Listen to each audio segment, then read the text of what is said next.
চলে এসেছি পূর্ব বর্ধমান জেলার কালনা শহরে। হ্যালো এভরিওয়ান, কেমন আছো তোমরা? আশা করি সবাই ভালো আছো। দা হিমু ভাই ইউটিউব চ্যানেলে তোমাদের সকলকে স্বাগত জানাই। আমি এখন বন্ধুরা আছি বর্তমানে নিসিংহপুর। এখানে হচ্ছে দেখতে পাচ্ছ এই নিসিংহপুর ঘাট পার হলেই বন্ধুরা কালনা ঘাট। সেই কালনাতেই বন্ধুরা আমি আজকে যেতে চলেছি। কি জন্য যাচ্ছি বন্ধুরা, তোমরা তো থাম্বনেলটা দেখে তো জানতে পেরেই গেছো।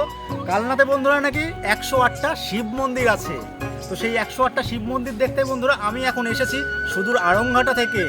শিব মন্দির তো বন্ধুরা আছে, এই নিসিংহপুর ঘাটেও বন্ধুরা একটা শিব মন্দির আমার চোখে পড়লো, তোমাদেরকে আমি দেখাবো দেখতে ওটা দেখো কতটা সুন্দর লাগছে আর কতটা বড়, দেখতেই পাচ্ছ তোমরা। গঙ্গার মনোরম হাওয়া খেতে খেতে বন্ধুরা আমি এখন চলেছি আস্তে আস্তে ছোট্ট একটি ব্রিজ দিয়ে লঞ্চ ঘাটের দিকে। এই লঞ্চে করেই বন্ধুরা পার হতে হবে। গঙ্গার ধারের পরিবেশটা কি সুন্দর যে লাগছে, মনোমুগ্ধকর। আস্তে আস্তে বন্ধুরা আমি লঞ্চে উঠে পড়লাম। এবারে লঞ্চে করেই বন্ধুরা যাব অম্বিকা কালনাতে। খানিকক্ষণ ওয়েট করতে করতেই বন্ধুরা লঞ্চটি ছেড়ে দিল। আস্তে আস্তে যেতে চলেছি নদীর মাঝখান দিয়ে কালনাতে। আর বন্ধুরা লঞ্চে কত ভিড় হয়েছে তোমরা তো দেখতেই পাচ্ছ, প্রচণ্ড পরিমাণে ভিড় হয়েছে লঞ্চে। শুধু বন্ধুরা মানুষজনই না, গাড়ি ঘোড়াও পার হয়, বড় বড় লরিও বন্ধুরা পার হয় এই লঞ্চ ঘাট দিয়ে। আর বন্ধুরা গঙ্গার মনোরম পরিবেশ আমাকে মুগ্ধ করেছে। ইতিমধ্যে বন্ধুরা কালনাতে চলে এসেছি, দেখতে পাচ্ছ লঞ্চ রয়েছে, লঞ্চে পার হলাম কেবল। তো আস্তে আস্তে যাবো। আর এখন বন্ধুরা আস্তে আস্তে যেতে চলেছি কালনা 108 শিব মন্দিরে। তো লঞ্চে করে বন্ধুরা পার হলাম। লঞ্চে করে মনে করো দুজনার হচ্ছে 5 টাকা 5 টাকা 10 টাকা নিয়েছে। তো তোমরা ভিডিওটা বন্ধুরা না স্কিপ করে দেখতে থাকো। তো বন্ধুরা ইতিমধ্যে আমি চলে এসেছি পূর্ব বর্ধমান জেলার কালনা শহরে। তো দেখতে পাচ্ছ এই কালনার বিখ্যাত 108 শিব মন্দির। তো তোমাদেরকে আস্তে আস্তে সমস্ত কিছুই দেখাবো, তোমরা ভিডিওটা না স্কিপ করে আস্তে আস্তে দেখতে থাকো। পূর্ব বর্ধমান ভাগীরথী নদীর তীরে অবস্থিত কালনার এই 108টি শিব মন্দির বন্ধুরা, যা আর্কিওলজিক্যাল সার্ভে অফ ইন্ডিয়ার তত্ত্বাবধানে। পশ্চিমবঙ্গের অন্যতম ঐতিহাসিক স্থান তো বটেই, আর হিন্দুদের কাছে ধর্মীয় স্থান ও অম্বিকা কালনার অন্যতম স্থান এই 108 শিব মন্দির, যা বন্ধুরা নবকৈলাস নামেও পরিচিত আছে। এখানে আসলেই বন্ধুরা দেখতে পারবে সাদা শিবলিঙ্গ ও কালো শিবলিঙ্গ পর্যায়ক্রমে সাজানো আছে। বহির্বৃত্ত ও অন্তর্বৃত্তে সজ্জিত নবরত্ন মন্দিরগুলো।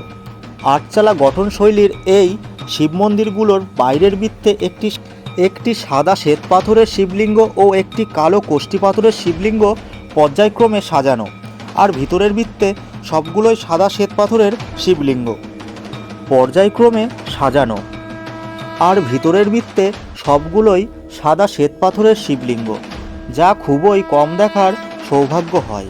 বাইরের বৃত্তে আছে 74টি শিব মন্দির ও ভিতরের বৃত্তে আছে 34টি শিব মন্দির। মন্দিরগুলির টেরাকোটার কাজ দেখার মতন। যে মন্দির গোত্রে রামায়ণ ও মহাভারত নানান বাণী খোদিত দেখা যায়। ভিতরের মন্দিরগুলি ও বাইরের মন্দিরের মাঝখানে আছে সুন্দর পরিচর্যা হরেক রকম ফুলের বাগান। কোনো এক সময় 12 জন পূজারী নিত্য সেবায় নিযুক্ত ছিলেন এই মন্দিরে। দূর দূরান্ত থেকে দর্শনার্থীদের ভিড় দেখা যায় এই মন্দির ঘিরে। এই মন্দিরটি নির্মাণ করেন বন্ধুরা বর্ধমানের মহারাজ তেজ বাহাদুর। তিনি ছিলেন শিব ভক্ত। এটা হচ্ছে মন্দিরে ঢোকার প্রবেশপথ। এখন আমি বন্ধুরা চলে এসেছি 108 শিব মন্দির থেকে বাইরে বেরিয়েই বন্ধুরা 108 শিব মন্দিরের উল্টো দিকেই এই কালনা রাজবাড়ি। এখানে অসাধারণ টেরাকোটার কাজ করা কিছু মন্দির আছে, যা দেখে আপনি অবাক হতে বাধ্য।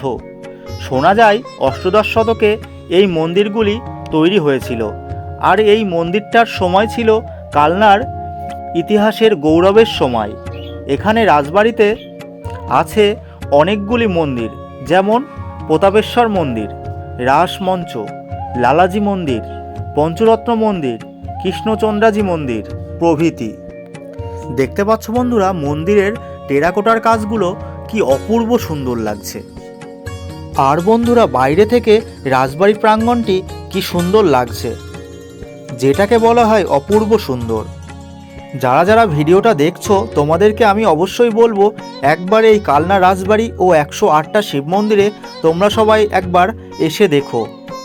এখানে আসলে পরে বন্ধুরা এই রাজবাড়ি প্রাঙ্গণে ঢুকলে আর বেরোতে ইচ্ছা করবে না। আর ছবি তোলার জন্য বন্ধুরা পারফেক্ট জায়গা বলে আমি মনে করি।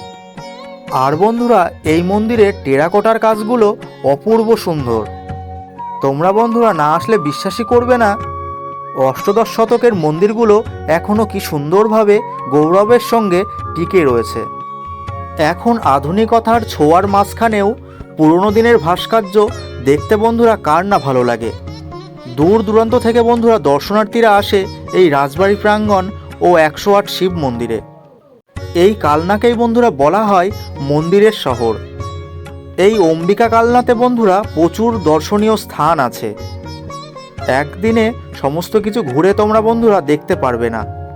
তাই আমি বলবো বন্ধুরা তোমরা হাতে একটু সময় নিয়ে এই সব জায়গায় ঘুরতে এসো। ইতিমধ্যে বন্ধুরা এখন তোমরা দর্শন করছো কৃষ্ণচন্দ্রাজি মন্দির। অপূর্ব সুন্দর লাগছে এখানকার ঠাকুর। কিছুটা সময় নিস্তব্ধতায় কাটাতে হলে বন্ধুরা অবশ্যই আসতে হবে কালনাতে। এবারে বন্ধুরা আমি আস্তে আস্তে রাস্তায় চলে এসেছি। তো বন্ধুরা ভিডিওটা কেমন লাগলো তোমরা সবাই জানিও। আর এখনও যারা আমার চ্যানেলটা সাবস্ক্রাইব করো তাদেরকে বলো সাবস্ক্রাইব করো, লাইক করো, কমেন্ট করো। আর এখানে বন্ধুরা এই মন্দিরে ভিডিও করা অ্যালাউ ছিল না, সমস্ত কিছু তোমাদেরকে দেখাতে পারিনি। খুব কষ্ট করে বন্ধুরা ভিডিওটা করেছি শুধু তোমাদেরকে ভালোবেসে, শুধু তোমাদের জন্য।